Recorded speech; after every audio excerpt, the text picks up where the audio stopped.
Hello students, मेरा नाम है मशान और आप देख रहे हैं मेरा यूट्यूब चैनल। और आज हम पढ़ने वाले हैं the Parseval's identity of Fourier transform. और हमने पिछले लेक्चर में बात की थी कि what is convolution theorem of Fourier transform, और हमने उस पर कुछ एग्जांपल्स करके देखी थी। और अगर आपको उसका लिंक चाहिए और आपको नहीं समझ में आया तो आप जाकर देख सकते हो कि what is the convolution of Fourier transform. और बेसिकली कन्वोल्यूशन को हेल्प को इस्तेमाल करके मैं यहाँ पे पार्सीवाल आइडेंटिटी को प्रूव करके दिखाऊंगा। तो आपके लिए बेहतर रहेगा कि आप पहले कन्वोल्यूशन जाकर देखो। मैं आपको आई टेप या डिस्क्रिप्शन बॉक्स में मिल जाएगा।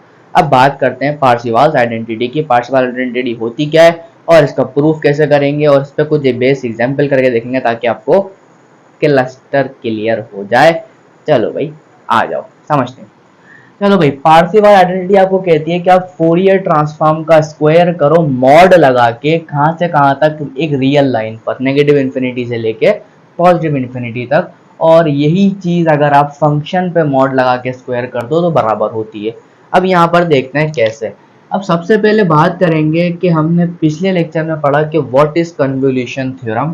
क्या पढ़ा था कि Fourier transform of F x convolution GS किसके बराबर होता है, Fourier transform of S and Fourier transform of S and Fourier transform of G function. तो इन दोनों का क्या कहते हैं, आपके पास क्या होता है, फोरियर ट्रांसफॉर्म। ये होता है बाय द कन्वोल्यूशन थ्योरम। अब कन्वोल्यूशन थ्योरम में अगर मैं बात करूं, अगर इसको यहाँ लेके आऊं या इसका इनवर्स निकालूं तो मेरे पास ये आंसर आएगा। ऑब्वियसली सी बात है। तो एक बात कह सकता हूं कि फोरियर इनवर्स ट्रांसफॉर्म, अगर मैं इसका इनवर्स निकालूंगा क्या होगा भाई, इनवर्स निकालने में मुझे क्या मिलेगा, एफ एस ये वाला और जी एस ये वाला, और इसका जो रिजल्ट आएगा वो कितना आएगा, एफ एक्स कन्वोल्यूशन जी एक्स। क्या आएगा, F x convolution G S.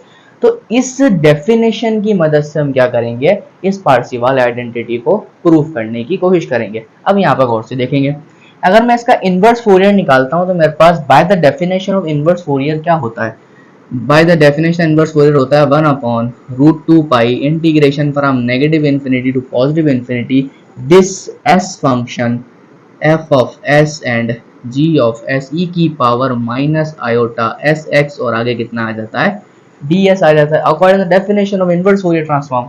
अच्छा जी, अब यहाँ पे बात करेंगे। अगर मैं आपको बोलूंगा आप कन्वोल्यूशन की डेफिनेशन क्या होती है, ये बात मैं आपको पिछले लेक्चर में बता चुका हूँ। देखो मैं यहाँ लिखता हूँ क्या होती है, ये होती है 1/√2 pi integration from negative infinity to positive infinity F of T, और आगे G of X minus T, और आगे कितना आ जाता है, डी टी। तो basically this is the definition of the convolution of Fourier transform. अब यहाँ पे आप देख सकते हो 1/2 पाई की कोई अहमियत नहीं है, यहाँ से कैंसिल हो सकते हैं, तो आप यहाँ से भले से कैंसिल कर सकते हो, कोई डेफिनेटली वाली बात नहीं है। अच्छा जी, अब मैं क्या करता हूँ, मैंने क्या किया, x की जगह 0 पुट किया। क्या किया, x की जगह 0 पुट किया, तो रिजल्ट कितना आएगा, नेगेटिव इन्फिनिटी से लेकर positive infinity f of s and g of s। क्या आएगा, g ऑफ s। ठीक है भाई, आ गया। अब यहाँ पे कितना आ जाएगा, ds इज इक्वल टू, अब यहाँ देखेंगे कि अब नेगेटिव इन्फिनिटी से लेकर पॉजिटिव इन्फिनिटी तक जब मैं यहाँ पे x की जगह 0 पुट करूंगा तो ये आ जाएगा f of g of minus T, और आगे कितना आ जाएगा, dt। सिंपल है, समझ में आती बात। अच्छा जी, अब यहाँ पर मैं इस्तेमाल करूंगा the conjugate of a complex number. जाहिर सी बात है, फोरियर ट्रांसफॉर्म एक कॉम्प्लेक्स फोरियर ट्रांसफॉर्म है, क्योंकि हम इसमें आयोटा का यूज करते हैं, तो यहाँ पर एक बहुत अहम किरदार अदा करेगा क्या, conjugate of a complex number. तो हम यहाँ पे क्या करेंगे, मतलब लेट करते हैं कि जो g ऑफ माइनस टी है वो बेसिकली अगर मैं इसको f फंक्शन बना दूं तो कोई फर्क नहीं पड़ने वाला, एज ए डमी वेरिएबल। तो भाई ये हो जाएगा f ऑफ टी पर बार। अगर भाई हम क्या करते हैं, किसी भी कॉम्प्लेक्स नंबर का अगर हम बार निकालें, मान लो कि a प्लस आयोटा b का बार निकालते हैं, कितना आता है, a माइनस आयोटा b, यानी कि नेगेटिव है तो पॉजिटिव, पॉजिटिव है तो नेगेटिव। अगर मैं यहाँ नेगेटिविटी की साइन शो करता हूँ और यहाँ पर ऐसे लिखता हूँ तो कोई फर्क मेरे को नहीं पड़ने वाला। तो इसी तरीके से मैं क्या ऐसा कर सकता हूँ, ये जो मेरा g ऑफ s यहाँ पर लिखा है, क्या मैं इसको ऐसा नहीं लिख सकता कि f of minus f of s पर बार, ऐसा भी तो लिख सकता हूँ ना, अकॉर्डिंग टू दिस फंक्शन। अब ये दोनों की जगह में क्या करूंगा, यहाँ पर पुट कर दूंगा, यहाँ माइनस एस नहीं आएगा, प्लस एस आएगा, सॉरी। अच्छा, यहाँ पे क्या आ गया भाई, इसको मैं ऐसा लिख सकता हूँ। जब इन दोनों को ऐसा लिख सकता हूँ तो यहाँ पर पुट करने में तो कोई फर्क नहीं होना चाहिए। पुट करते हैं भाई, integration from negative infinity to positive infinity, यहाँ आ जाएगा आपके पास एफ एस और यहाँ पर आ जाएगा आपके पास एफ एस का बार। ठीक है भाई, डी एस समझ में आती है। और यहाँ देखेंगे तो नेगेटिव इन्फिनिटी से लेकर पॉजिटिव इन्फिनिटी तक यहाँ पे हो जाएगा आपके पास एफ ऑफ टी, और ये जी ऑफ माइनस टी किसके बराबर हो जाएगा, एफ ऑफ टी का बार हो जाएगा, और आगे क्या आ जाएगा डी टी। अब आपको एक well known property complex number की पता होनी चाहिए, मैं बताता हूँ क्या होती है कि अगर आप किसी भी कॉम्प्लेक्स नंबर को उसके बार से मल्टीप्लाई करते हो तो उसके मॉड का स्क्वायर आ जाता है। क्या आ जाता है, उसके मॉड का स्क्वायर आ जाता है। तो ये प्रॉपर्टी आपको याद रखनी है। अगर आपने कॉम्प्लेक्स एनालिसिस नहीं पढ़ी है तो आप मेरा लेक्चर नीचे डिस्क्रिप्शन में जाकर देख सकते हो कि what is the conjugate of a complex number, मैंने वहां पर अच्छी तरीके से अपलोड किया हुआ है। ठीक है भाई, अब बात करेंगे कि भाई इन दोनों का मतलब तो यही हुआ ना कि मॉड ऑफ जेड का स्क्वायर, तो उसको भी तो लिख सकता हूँ कि नेगेटिव इन्फिनिटी। अच्छा यहाँ पर चलो ठीक है लिखते हैं, यहाँ पर नेगेटिव इन्फिनिटी से लेकर पॉजिटिव इन्फिनिटी तक, तो इसको मैं लिख सकता हूँ एफ ऑफ एस का मॉड का स्क्वायर डी एस, और इसको भी लिख सकता हूँ नेगेटिव इन्फिनिटी से लेकर पॉजिटिव इन्फिनिटी तक एफ ऑफ, यहाँ डमी वेरिएबल एक्स चेंज कर दो कोई फर्क नहीं पड़ेगा, एफ एक्स का मॉड का होल स्क्वायर, और कितना आ जाएगा डी एक्स। तो बेटा this is called the Parseval's identity of the complex Fourier transform. समझ पा रहे हो बात को, this is a proof, simple and shortest proof of Fourier transform का क्या, पार्सीवाल आइडेंटिटी। अब पार्शियल आइडेंटिटी को हमने प्रूफ कर लिया, अब इस पे बेस कुछ एग्जांपल करके देखते हैं कि ये किस लिए हमारे काम आएगी फूरियर ट्रांसफॉर्म को निकालने में और कैसे काम आएगी। अब जल्दी से इसको लिखो, फिर आगे सवाल की तरफ चलते हैं, जल्दी सवाल करेंगे। ठीक है बेटा, चलो आगे करो। चलो बच्चों हम सवाल की तरफ बढ़ जाते हैं। अब यहाँ पर आपसे कह रहा है कि आपको एक पीस वाइज फंक्शन यहाँ पर गिवन कर दिया और कह रहा है वेरीफाई करके दिखाओ कि पार्सीवाल आइडेंटिटी इस पे अप्लाई या मतलब सही है, प्रूफ करो इस फंक्शन पे। तो अभी जो हमने प्रूफ किया उससे तो हमें एक बेटर फील मिला कि हाँ भाई प्रॉपर्टी सही है। अब यहाँ पर एक एग्जाम्पल लेके चेक करते हैं क्या ये सही है कि नहीं। सवाल बेसिकली इसी पे बात कर रहा है। तो भाई यहाँ पर हम बात करेंगे, सबसे पहले आपको पता होना चाहिए what is the Parseval's identity. तो हम यहाँ देखेंगे नेगेटिव इन्फिनिटी से लेकर पॉजिटिव इन्फिनिटी तक मॉड ऑफ एफ एस का स्क्वायर डी एस बराबर होता है नेगेटिव इन्फिनिटी से लेकर पॉजिटिव इन्फिनिटी तक फंक्शन ऑफ एक्स का मॉड का स्क्वायर, और आगे कितना आ जाता है डी एक्स। तो हमें बेसिकली ये प्रूफ करना है, फंक्शन हमें मिला हुआ है लेकिन एफ एस नहीं है। एफ एस निकालने के लिए क्या करेंगे, by the definition of Fourier transform, Fourier transform निकालेंगे। तो इसका फूरियर ट्रांसफॉर्म कैसे निकलेगा भाई, F of S equal to 1/√2 pi integration from negative infinity to positive infinity. ठीक हो गया, और आगे क्या आ जाता है फंक्शन ऑफ एक्स और ई की पावर आयोटा एस एक्स आ जाता है, कितना आएगा डी एक्स आ जाता है। फंक्शन मेरे पास कहां से कहां तक है, देखो अगर मैं माइनस इन्फिनिटी से जीरो पुट करता हूं तो मेरे पास रिजल्ट कितना आएगा जीरो, लिखने की जरूरत नहीं है। अब मैं अगर x बड़ा ही जीरो से लेकर इन्फिनिटी जाऊंगा तो फंक्शन क्या आ जाएगा e की पावर माइनस एक्स आ जाएगा। तो यहाँ पे पुट करेंगे f of s is equals to 1/√2 pi integration from zero to infinity. ठीक हो गया, और यहाँ पे आ जाएगा e की पावर माइनस एक्स और e की पावर आयोटा एस एक्स और डी एक्स आ जाएगा। समझ पा रहे हो बात को, ठीक है। दोनों की बेसिस से मैं पावर को ऐड कर देंगे। तो मैंने कहा F S is equals to 1/√2 pi integration from zero to infinity, और यहाँ पे आ जाएगा e की पावर माइनस कॉमन निकालूंगा तो 1 माइनस आयोटा s आ जाएगा। कोई यहाँ पर दिक्कत है नहीं है बेटे, तो यहाँ पे लिख दो x और यहाँ पे कितना आ जाएगा dx। अब e की पावर नेगेटिव x की तो आपको इंटीग्रेशन करना आती है बेसिकली, तो क्या होगा भाई F S equal to 1/√2 pi, यहाँ पे आपके पास आ जाएगा e की power negative 1 minus iota s x और नीचे आ जाएगा 1 माइनस आयोटा s। और आप देख सकते हो बिल्कुल ऐसे ही आएगा लेकिन नेगेटिव साइन के साथ आपका नेगेटिव भी है ऊपर। तो भाई यहाँ पर देख सकते हो जीरो से लेके इन्फिनिटी इंटीग्रेशन हो जाएगी। जब भी इन्फिनिटी पुट करता हूँ e की पावर में नेगेटिवली क्या आता है जीरो आ जाता है। जीरो पुट करेंगे फिर जीरो पुट कर देंगे यहाँ पे वाला, तो F S equal to 1/√2 pi, यहाँ पे कितना आ जाएगा जीरो माइनस, जब मैं यहाँ जीरो पुट करूंगा तो 1/1 माइनस आयोटा एस, लेकिन नेगेटिव का तो ये नेगेटिव क्या हो जाएगा आपके पास पॉजिटिव हो जाएगा। तो बेसिकली सिर्फ समझाने के हवाले से तो इसका जो फूरियर ट्रांसफॉर्म आया किसका e की पावर माइनस एक्स का, वो क्या आया F of S equal to 1/√2 pi, यहाँ पे कितना हो जाएगा 1/1 माइनस आयोटा एस। ठीक है भाई, समझ में आती है बात। अच्छा जी, अब हम यहाँ बात करते हैं। मैंने कहा देखो अगर मैं इसका कॉम्प्लेक्स कॉन्जुगेट निकालता हूँ तो मेरे पास क्या रिजल्ट आएगा, 1 माइनस रूट 2 पाई, ये हो जाएगा 1/1 प्लस आयोटा एस। क्योंकि हमें एक बात पता है कि हम कभी भी अगर किसी भी कॉम्प्लेक्स नंबर का कॉन्जुगेट निकालते हैं तो आयोटा अपनी साइन को चेंज कर लेता है। बस हो गया, चेंज हो गया। अब ये दोनों मेरे पास आ गए तो सर आप बोलोगे ये मैंने निकाला क्यों, अकॉर्डिंग टू दिस, इसकी वजह से निकाला। अब यहाँ पर देखेंगे कैसे प्रूव करेंगे। अब देखो नेगेटिव इन्फिनिटी से लेके पॉजिटिव इन्फिनिटी तक अगर मैं इस वाली साइड पर जाऊं, समझना बात को, तो यहाँ पर जो एफ एस का स्क्वायर है उसको मैं क्या ऐसा नहीं लिख सकता, F S into F bar S, क्योंकि मॉड जेड का स्क्वायर चाहिए ना भाई। तो यहाँ लिख सकता हूं मैं कि भाई इसका मतलब होगा एफ ऑफ एस और multiplied by mod F O conjugate of F S. बिल्कुल ठीक है sir, D S is equal to negative infinity से लेकर पॉजिटिव इन्फिनिटी।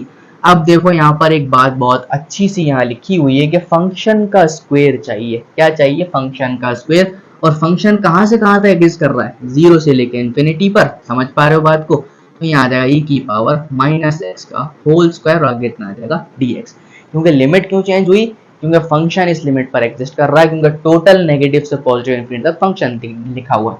अब F S into F bar S को क्या करेंगे, नेगेटिव इन्फिनिटी तो पॉजिटिव इन्फिनिटी। अब यहाँ पे देख सकते हो F S into F bar S के लिए क्या होगा भाई, एफ बार का स्क्वायर, लेकिन इन दोनों को मल्टीप्लाई भी करना पड़ेगा। तो भाई मल्टीप्लाई करते हैं। मैंने कहा 1/√2 पाई, यहाँ आ जाएगा 1/1 प्लस आयोटा एस और एक दफ़ा 1/√2 पाई 1 माइनस आयोटा एस आ जाएगा और आगे इतना आ जाएगा ds। अब यहाँ पे बात करेंगे तो ये आ जाएगा e की पावर -2x डिवाइड बाय -2 और 0 से लेके इन्फिनिट तक इंटीग्रेशन हो जाएगी। अब देखते हैं, देखो 1/√2 पाई 1/√2 पाई क्या बाहर आ जाएगा, 1/2 पाई। ठीक है भाई, 1/2 पाई बाहर आ गया। अब देखो ये फंक्शन आपके पास क्या बना, integration from negative infinity to positive infinity a plus B a minus B. तो आपके पास रिजल्ट बनेगा 1/1 प्लस एस स्क्वायर ds। समझ पा रहे हो बात को, ठीक है।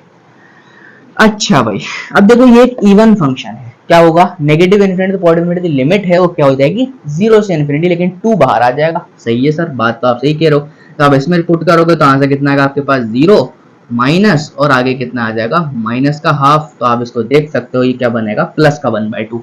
अब यहाँ देखते हैं, देखो यहाँ से जब 2 बाहर आया 2/पाई integration from 0 to infinity 1/1 plus s square ds is equals to 1/2। अब यहाँ भी 1/2 आना चाहिए, मुझे क्या करना है, वेरीफाई करना है। ठीक है भाई, तो इस इंटीग्रेशन का आंसर क्या आना चाहिए, 2 से 2 कैंसिल करो, 1/पाई। इसका आंसर आना चाहिए टेंजेंट इनवर्स s और 0 से लेके इन्फिनिटी। जब आप इसमें पुट करोगे तो आंसर आएगा इसका π/2 और बेचारा एक नीचे 1/पाई रखा हुआ था, पाई से पाई कैंसिल होगा, इसका आंसर हाफ आ रहा है, इसका आंसर भी हाफ आ रहा है, तो दोनों का आंसर हाफ आ रहा है। तो इसका मतलब क्या हुआ, इस फंक्शन ने पार्सीवाल आइडेंटिटी को वेरीफाई कर दिया कि हाँ भाई ये बात सही है। समझ पा रहे हो बात को। अब जल्दी इसको लिखो, नेक्स्ट एग्जांपल पर चलेंगे ताकि और अच्छी तरीके से समझ में आए कि पार्सीवाल आइडेंटिटी को अप्लाई कैसे करते हैं। चलिए लिखो फटाफट। चलो भाई बात करते हैं हम कहाँ पर आके। अब हमसे सवाल कह रहा है कि पार्सीवाल आइडेंटिटी को यूज करके इन दोनों इंटीग्रेशन का सोल्यूशन निकालो कि इन दोनों इंटीग्रेशन का क्या वैल्यू आनी चाहिए। तो भाई निकाल सकते हैं, बहुत आसानी से निकाल सकते हैं। अब यहाँ पर इनको सॉल्व करने के लिए देखेंगे, सबसे पहले हम बात करते हैं पार्ट नंबर 1 की। तो मैंने कहा लेट कर लेता हूँ कि मेरे पास जो एफ एक्स है वो बराबर है e की पावर -ax के, थोड़ी देर के लिए सपोज करता हूँ। तो मुझे एक बात पता है कि इसका जो फोरियर कोसाइन ट्रांसफॉर्म आता है इस फंक्शन का, वो मुझे बात पता है। क्या पता है भाई, √2/पाई a/s² प्लस a² आता है। अब ये मेरे पास आ गया। अगर अब मैं अपनी पार्सीवाल आइडेंटिटी का यूज करूंगा तो देखना मेरा आंसर कितनी जल्दी से बाहर आ जाएगा, कोई छोटी वाली बात नहीं होगी। तो भाई यहाँ देख लेंगे गौर से। अब देखो भाई फोरियर कोसाइन ट्रांसफॉर्म की यहाँ पर बात हो रही है। अब यहाँ पर हमें देखना पड़ेगा। अच्छा जी, जब फोरियर कोसाइन ट्रांसफॉर्म की यहाँ बात हो रही है तो आपकी लिमिट ऑटोमेटिकली कहाँ से कहाँ तक जाएगी, 0 से लेके इन्फिनिटी। ये बात आपने याद रखनी है, क्योंकि सिर्फ फोरियर ट्रांसफॉर्म के अंदर क्या होता है, नेगेटिव से पॉजिटिव इन्फिनिटी जाती है, और फोरियर साइन और कोसाइन में क्या होता है, 0 से लेके इन्फिनिटी तक जाती है, क्योंकि वो उसकी सिंप्लीफाइड फॉर्म होती है। ठीक है भाई, अब यहाँ से बात करेंगे। अगर मैं यहाँ पार्शियल आइडेंटिटी का यूज करता हूँ तो यहाँ पे देखना क्या हो जाएगी, 0 से लेके इन्फिनिटी, क्योंकि मैं फोरियर कोसाइन की बात कर रहा हूँ, क्योंकि ये फोरियर कोसाइन में भी सेम रहती है, फोरियर साइन में भी सेम रहती है, तो कोई मसले वाली बात नहीं है। तो यहाँ पे अगर मैं इस चीज का स्क्वायर करूँ इस चीज का एफ एस है ना भाई, एफ एस का स्क्वायर करो √2/पाई, और a अपने पास ऐसे रहेगा एस स्क्वायर प्लस ए स्क्वायर, और इस पूरे का स्क्वायर करके क्या लगा दूंगा ds। ये ऑटोमेटिकली किसके बराबर होना है भाई, 0 से लेके इन्फिनिटी इस फंक्शन के स्क्वायर के, what is the function e की पावर माइनस ax पर होल स्क्वायर, और आगे कितना आ जाएगा dx, बस और ज्यादा कुछ नहीं करना था। अभी अब मैं इसका स्क्वायर करूंगा, देखो √2/पाई बाहर क्या आ जाएगा 2/पाई, और इस पर a पर स्क्वायर आ जाएगा, और ये एज अ कांस्टेंट है तो बाहर रहेगा। इंटीग्रेशन फ्रॉम 0 टू इन्फिनिटी, ऊपर क्या बचा, ऊपर बचा भाई 1/s square plus a square का होल स्क्वायर, और यहाँ पे कितना बचा ds, और यहाँ पे आप देख सकते हो e की पावर माइनस ax और डिवाइड बाय माइनस a। अच्छा यहाँ पर ये नहीं आएगा, ये आएगा e की पावर माइनस ax की जगह आएगा 2ax, और नीचे कितना आ जाएगा माइनस का 2a, और 0 से लेके इन्फिनिटी। अब यहाँ पर देखो अगर मैं डमी वेरिएबल चेंज करूँ तो कोई फर्क नहीं पड़ने वाला, तो डमी वेरिएबल चेंज कर दो भाई, dx divide by x square plus A square, integration कहाँ से 0 से लेके इन्फिनिटी।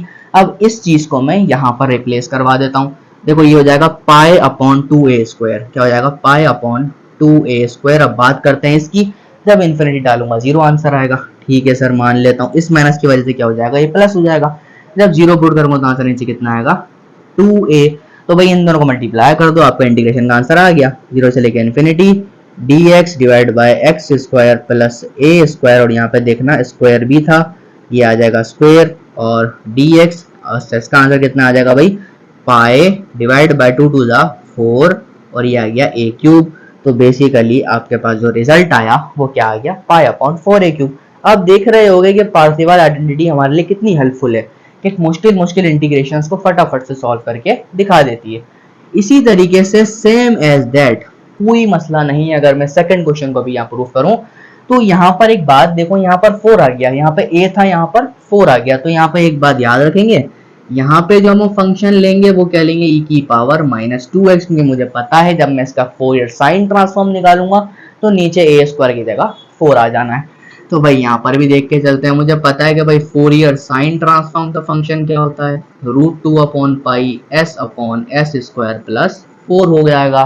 समझ पा रहे हो बात को, ये फॉर्मूला आपको याद होना चाहिए, पहले ही बता देता हूँ, ठीक है भाई, क्योंकि आपको बार बार प्रूफ नहीं करना पड़ेगा, क्योंकि सवाल को लेंथी हो जाएगा प्रूफ करोगे तो, आपको याद होगा तो बहुत जल्दी सवाल हल होंगे, ठीक है भाई। अब बात करते हैं पार्शिवल आइडेंटिटी की, 0 से लेकर इन्फिनिटी तक ले जाएंगे और इस एफ एस का स्क्वायर कर देंगे, क्या हो जाएगा 2/पाई और s upon s square plus का 4 का होल स्क्वायर ds, और आप यहाँ पर देख सकते हो ये हो जाएगा 0 से लेके इन्फिनिटी, आपके पास जो फंक्शन था उसका स्क्वायर करोगे तो ये हो जाएगा माइनस का 4x और dx आ जाएगा। क्यों 4 क्यों हुआ, क्योंकि फंक्शन का स्क्वायर करना पड़ता है। अच्छा जी, वही काम करेंगे दोबारा से, ये अब यहाँ पे हम देख के चलेंगे, यहाँ पे हो जाएगा आपके पास 2/पाई integration from 0 to infinity s square upon s square plus 4 का होल स्क्वायर, और यहाँ पे कितना आ जाएगा ds, और यहाँ पे आप देख सकते हो यहाँ आ जाएगा आपके पास e की power minus 4x divide by minus का 4, और कहाँ से कहाँ तक जाएगा 0 से लेके इन्फिनिटी तक। जब मैं इसमें इन्फिनिटी पुट करूंगा तो रिजल्ट हमेशा क्या आना है 0 आना है, जब ये 0 पुट करूंगा आंसर क्या आएगा देख सकते हैं। तो भाई यहाँ डमी वेरिएबल चेंज कर देते हैं, मैंने कहा 0 से लेके इन्फिनिटी, ये हो जाएगा आपके पास x square dx divide by x square plus 4 का होल स्क्वायर, और यहाँ पे आंसर कितना आ जाएगा, जब आप 0 पुट करोगे तो देख सकते हो आपके पास ये आएगा 0, ये माइनस की जगह प्लस हो जाएगा, इस वाले माइनस की वजह से तो ये आंसर आ जाएगा 1/4, और अब यहाँ पर पाई अपॉन 2 को मल्टीप्लाई कर दोगे तो उसका रिजल्ट कितना आएगा, integration from 0 to infinity X square dx divide by x square plus 4 का होल स्क्वायर बराबर किसके आएगा पाई अपॉन 8 के। तो बेटा ये आपके पास इसका रिजल्ट आ गया। तो मैं उम्मीद कर रहा हूँ कि बहुत मुश्किल इंटीग्रेशन जो ये होती है, अगर इसको मैनुअली सॉल्व करूँ with respect to elementary methods तो ये मेरे को बहुत ज़्यादा मुश्किल पड़ेगी, लेकिन फोरियर को साइन और कोसाइन साइन ट्रांसफॉर्म की हेल्प से और पार्शिवल आइडेंटिटी की हेल्प से मैं ऐसे सवालों को बहुत आसानी के साथ एवेल्युएट कर पा रहा हूँ। This is a very amazing concept, इसको अच्छी तरीके समझिएगा। अब इसको लिखो, अब मैं आपके पास एक और एग्जाम्पल लेके आऊँगा, फिर इसको ख़त्म करेंगे, जल्दी से लिख लो फटाफट। चलें बच्चों बात करते हैं लास्ट क्वेश्चन पर। अब यहाँ पर आपसे कह रहे हैं कि आपके पास एक फंक्शन है 1 - x, और कह रहा है ये जो x होगा फंक्शन का जो लिमिट होगी वो -1 से लेके 1 के दरमियान होगी। और आपको इसी फंक्शन का फोरियर ट्रांसफॉर्म भी दे रखा है, ये आपके लिए बहुत बड़ी अपॉर्चुनिटी दे रखा है। कह रहा है √2/π 1 - cos s/s²। अब आपको इस इंटीग्रेशन का रिजल्ट π/3 प्रूफ करके दिखाना है कि भाई इसका रिजल्ट π/3 के बराबर है। और ये किसका इस्तेमाल करके बात करूंगा मैं, पार्सीवाल्स आइडेंटिटी का इस्तेमाल करके। यानी कि आपको जब भी किसी फंक्शन पे स्क्वायर या बड़ी बड़ी पावर्स इस तरीके से होल पावर्स चाहिए हो ना, तो आप कोशिश करना कि फौरन समझ जाओ कि पार्सीवाल का यूज होने वाला है। ठीक है भाई, चलो जी अब यहाँ पर देखेंगे तो डायरेक्ट पार्सीवाल का यूज करते हैं क्योंकि हमें ये चीज मिली हुई है। जब यहाँ पर आ जाओ भाई, देखो नेगेटिव इन्फिनिटी से पॉजिटिव इन्फिनिटी तक की बात करेंगे तो भाई यहाँ पर आप देख सकते हो कि आपका जो फूरियर ट्रांसफॉर्म है वो कहाँ से कहाँ तक जाएगा, 0 से लेके इन्फिनिटी तक। क्योंकि आई थिंक ये मेरे ख्याल से फूरियर कोसाइन ट्रांसफॉर्म आपको गिवन है। ठीक है भाई, चलो भाई फूरियर कोसाइन ट्रांसफॉर्म को गिवन था, हम क्या करेंगे भाई 0 से लेके इन्फिनिटी तक जाएंगे और FCS का स्क्वायर करेंगे। इसका स्क्वायर कर दो √2/π और 1 - कोसाइन s/s² का होल स्क्वायर ds बराबर किसके आएगा, फंक्शन का square. What is the limit of the function, -1 to 1, तो -1 से लेके 1 तक जाएंगे और ये हो जाएगा 1 - x का होल स्क्वायर। आगे कितना आ जाएगा dx। बस इसको सॉल्व करना है, आपका आंसर बाहर। अब इसको स्क्वायर करूंगा यहाँ पे कितना आ जाएगा 2/π integration from 0 to infinity 1 - cosine s/s² का होल स्क्वायर। और यहाँ पे कितना आ जाएगा ds। अब इसको सॉल्व कर लेते हैं। अच्छा जी, इसको सॉल्व करने के लिए पहले मुझे फॉर्मूला को खोलना पड़ेगा। फॉर्मूला को खोलते हैं भाई। फॉर्मूला खोलने के लिए क्या करेंगे भाई, क्या होगा भाई a² माइनस का 2ab और प्लस का b² और यहाँ से कितना आ जाएगा dx। ठीक है भाई। अच्छा जी, अब यहाँ पे मैं क्या काम करता हूँ, मैंने कहा s की जगह क्या रखता हूँ 2t रख देता हूँ। अब देखना क्यों रख रहा हूँ, s की जगह 2t रखूंगा तो ds की वैल्यू कितनी आएगी 2dt। ठीक है भाई, तो यहाँ पे हम जरा सब्स्टिट्यूट करते हैं तो यहाँ पे कितना आ जाएगा 2/π इंटीग्रेशन फ्रॉम 0 to इन्फिनिटी हो जाएगा 1 - cosine 2t divide by 4t² और यहाँ पर आ गया स्क्वायर और यहाँ पे कितना आ गया 2dt आ जाएगा तो यहाँ पे आएगा 2dt। ठीक है भाई, समझ पा रहे हो बात को, 2dt आ गया। अब यहाँ से देखो 1 की इंटीग्रेशन x होती है, ये हो जाएगा आपके पास 2x की इंटीग्रेशन x² होती है और प्लस का x³ आ जाएगा और इसको -1 से लेके 1 तक पुट कर देंगे। अब जरा 1 पुट करके -1 पुट कर दो तो अब जब इसको ऐसा करोगे तो इसका आंसर आएगा आपके पास 2/3 आ जाएगा। समझ पा रहे हो बात को, क्या करोगे 1 पुट करो माइनस करके -1 पुट कर दो, आपके पास आंसर कितना आएगा 2/3 आ जाएगा। अच्छा जी, अब यहाँ पे बात करते हैं ये वाला 2 कितना हो गया 4/π। अब यहाँ से एक काम करते हैं 0 to इन्फिनिटी। अब जो नीचे वाला 4 है ये भी मुझे 16 रिजल्ट देगा जब मैं इसको बाहर निकाल लूंगा। तो भाई देखो 1/16 भी यहाँ पे लिख लेते हैं, कोई फर्क नहीं पड़ रहा है इससे ना। अच्छा जी, अब यहाँ पर एक और बात, लो हाँ ठीक है। अब यहाँ पर देखना ये जो 1 - cos 2t होता है आपके पास, ये बेसिकली किसके बराबर होता है, ये बराबर होता है 2 sin² t के। तो यहाँ रख के चेक करो, ये हो जाएगा 2 sin² t डिवाइड बाय 4 बाहर जा चुका है, t² हमारे पास हैगा और इस पर स्क्वायर पहले से था तो dt और इस 2 को मैं यहाँ मल्टीप्लाई कर चुका हूँ। अब यहाँ पर बचा 2/3। अब देखो ये वाला 2 जब बाहर आएगा तो 4 बनकर आएगा, क्या बनकर आएगा 4 बनकर आएगा। तो यहाँ पर अच्छा जी, अब एक बात यहाँ पे करेंगे, यहाँ पर जो मैंने लिमिट ली थी वो कौन सी ली थी 0 से इन्फिनिटी। अच्छा जी, यहाँ पर जो है वो नेगेटिव इन्फिनिटी आएगा, सॉरी बेटा नेगेटिव इन्फिनिटी है। यहाँ पे जब मैं नेगेटिव इन्फिनिटी लूंगा तो मेरे पास ये फंक्शन मेरे पास इवन है, इसी वजह से यहाँ पर एक और 2 आ जाएगा जिसकी वजह से यहाँ पर 4 हो जाएगा। यहाँ पे सॉरी थोड़ा सा देखना गलती हुई थी। अब यहाँ पर क्या होगा कि 2 का स्क्वायर यहाँ पे कितना है 4 यहाँ पे मैं यहाँ से और बाहर निकाल दूंगा तो यहाँ पर पहले से 4 यहाँ पर था। ठीक है, अब हो जाएगा कितना 8। ठीक है भाई, चलो इस स्टेप को दोबारा मिटाते हैं। अब देखो यहाँ पर क्या हुआ 4 आ गया, यहाँ मेरी गलती थी मैंने आप बता दिया। अब 4/π ऐसे रहा। अब यहाँ से जब मैं 16 को बाहर निकालूंगा तो 1/16 यहाँ से बाहर आएगा और ये वाला 2 और ये वाला 4 मिलके 8 हो जाएगा। अब समझ में आ रही बात। अब इसमें से अगर मैं 2 sin² t पुट करके बाहर निकालता हूँ तो यहाँ से भी मेरे पास एक और क्या आ जाएगा 4 बाहर आ जाएगा, अंदर क्या बचेगा 0 से लेकर इन्फिनिटी और ये आ जाएगा sin t/t का होल स्क्वायर। तो अंदर पहले से था और स्क्वायर एक यहाँ पर आ जाएगा तो यहाँ पर बात करेंगे dt की और यहाँ आ गया आपके पास 2/3। अब देख सकते हो मेरे ख्याल से 8 1 8 8 2 16 2 1 2 2 2 4 ऑब्वियसली यहाँ पे क्या बचा 2/π। अभी मैं जरा इसको भी अंदर वाले को होल स्क्वायर कर दूं तो आपके पास क्या हो जाएगा, पावर 4 बन जाएगी। तो देखो 0 से लेके इन्फिनिटी, यहाँ पे कितना आ जाएगा, sine T divide by T whole power 4 D T is equal to 2/3, और यहाँ पे कितना आ जाएगा, पाई ओवर 2, 2 से 2 कैंसिल होगा, तो रिजल्ट कितना आ गया इसका, integration from 0 to infinity sine T divide by T का होल पावर 4 डी टी बराबर किसके आया, पाई डिवाइड बाय 3 के। तो यहाँ पर ये इस क्वेश्चन है वो प्रूव हो जाता है। अब हमने समझ लिया कि फोरियर ट्रांसफॉर्म के अंदर पार्सीवाल आइडेंटिटी को हम किस तरीके से अप्लाई करते हैं और कैसे कैसे क्वेश्चन हमारे पास आ सकते हैं और हम उसको सॉल्व कर सकते हैं। तो उम्मीद करता हूँ आपको लेक्चर बहुत अच्छी तरीके से समझ में आया होगा। तो भाई मिलते हैं आपसे नेक्स्ट लेक्चर में, तब तक के लिए अल्लाह हाफिज़। और आप हमारी वीडियो को लाइक करें, सब्सक्राइब करें, शेयर करें और अपने फ्रेंड्स तक शेयर करें। तब तक के लिए अल्लाह हाफिज़, बाय बाय।